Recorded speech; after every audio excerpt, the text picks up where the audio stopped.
Hello, this isn't an official MadCovid vlog because I've been doing this on Mondays every week.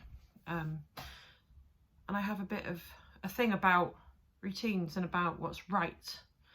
And a longer vlog on a Thursday afternoon at 2:30 isn't really part of the plan. I was going to write something and I just found that I couldn't put the words down on paper like I normally do, and it just felt easier to sort of talk over it, really. I don't know if I'm going to put this on the MadCovid vlog or whether I'm going to just keep it for myself or whether I'm going to just file it. Sometimes I'm amazed at how much I can deal with. A lot of what I've been dealing with I can't actually go into detail because it's confidential or because it doesn't, doesn't really behoove me to kind of share it. And what actually worries me about my own mental health is that I do have this habit of being able to quite seemingly deal with a lot of shit quite well. Like people dying. 2 friends of mine have died in the last 6 weeks. One completely out of the blue and one sort of expectedly, but that didn't make it any easier. I have been dealing with a lot of confidential things that I cannot really go into related to certain responsibilities that I have. Very upsetting things. I suppose to do with the abuse of other people. I can't really go into more details than that, but it all seems to take a toll. And I'm not complaining about this, but I also seem to be the first people that a lot of people come to when they need help with something, because I suppose I am quite good in a crisis, and I do seem to sort of, nothing shocks me, does it? I'm completely unshockable until I lose my marbles. You can tell me anything. You can say, well, I did this, I did that, I was mental. You can go into like detailed analysis of or how, what you did to yourself when you were ill.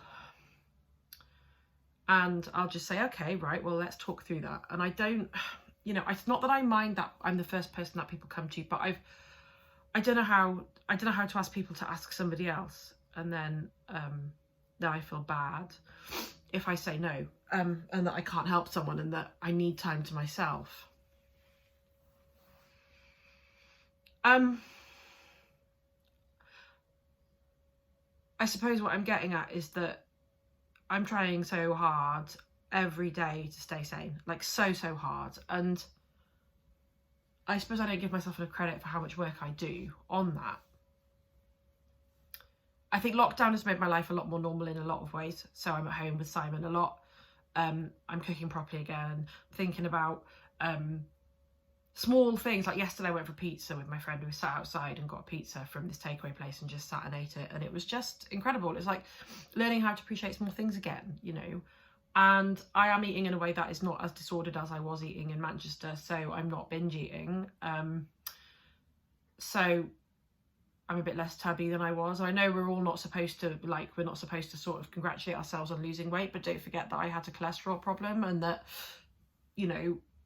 there's no point getting heart disease in the name of feminism. I'm sorry, but there isn't. So that's good. But what I do realise is that I am using the food bank where I volunteer as an emotional crutch, and I'm desperate to be offered more shifts. I'm desperate to be asked to go in time and again. I'm always texting saying, is anyone off sick? Can I come in? And I've realised that there are many worse coping mechanisms to have. I mean, let's face it, my coping mechanism used to be alcohol, but when things change and when things go back to how they were, and when we stop doing deliveries from the food bank, which won't be for a couple of months, to be fair, I'm going to find it really hard, because I have felt like I feel like I have been involved in something that has been changing all the time, that has been a bit like the blind leading the blind. So it's a baby that we've all come up with together, like the way that we've done things, the way that we have mobilised, the way that we have adapted to change has been something that we've all done together. me and this particular set of people that I work with mainly on Wednesdays and on Fridays. And I've also made some really, really good friends because I'm a people person. Like, I like people.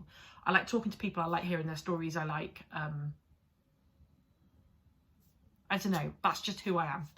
And I find it difficult to think that, you know, already we've had some people that were volunteering with us either having to go shielding or to go back to work, or who can't help us out anymore because for whatever reason. And I find it really hard because it's like I don't get to say goodbye because things change from day to day. So you might say to someone, oh, hi, I'll see you next week, and suddenly the next week you come in and their shift pattern has changed, or they've just left, and, you know, it feels like a little bit like you know, it's the kind of thing I like, mobilising within a team.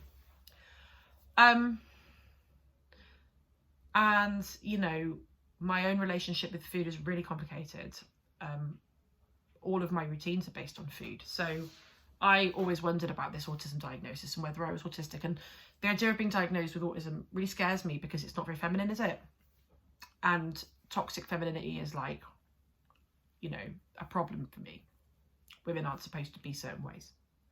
And I am unavoidably certain ways that are not feminine. Like, partly that's the dyspraxia as well, like being very clumsy and being very whatever, but also like I'm not dainty, I'm not, you know, and that just feeds into my own feelings of extreme low self-worth. But my own relationship with food is really complicated because on the one hand, it is the routine around which I base my life. And I always thought I can't be autistic because I'm not that into routines. And it's like, fucking hell, actually, I really am when it comes to like foods and stuff. And that's something that I've got from my mum. But, you know, food's also something that I punish myself with. It's something that I deny myself. It's something that, but it's also something that brings me a great deal of pleasure. Either eating it, cooking it, looking at amazing, gorgeous photos of like colourful food and like, you know, like Rick Stein's cookbooks and stuff. And then of course the food bank, which is where we basically redistribute a lot of, well, at the moment, because of how things are with COVID, we've been redistributing a lot of surplus food, but also it's where we feed people who are desperate for food. Like, I don't drink alcohol anymore, and that's really good. Like, I know a lot of people think that that's probably really sad and that I'm not any fun and that I don't have a life. And you know what? That's fine. Like you have been toxically indoctrinated into British alcohol culture, and that's your problem. And I was the same as you until I was 35. So whatever. So my system of reward and things I look forward to is food, because I don't have alcohol to do that with anymore, which is fine because alcohol is bad. For me anyway.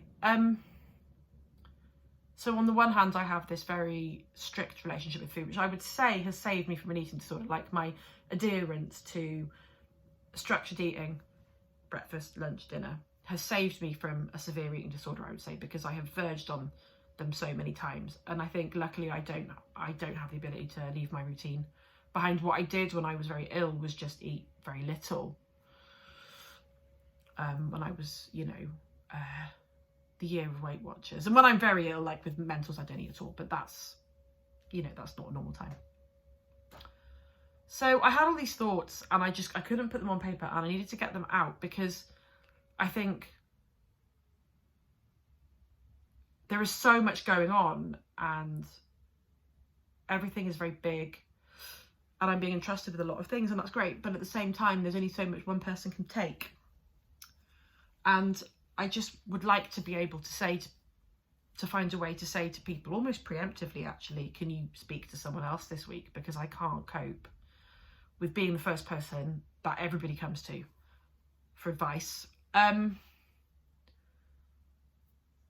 really long and rambling. I might just put this up on my website or something and just not even tweet it. I don't know. Anyway, that's all I'm going to say for today. I'm getting thoroughly sick of lockdown. I want things to go back to normal, but normal was shit. So like normal but better normal. Anyway, I think I'll leave it there. All right then. Cheers.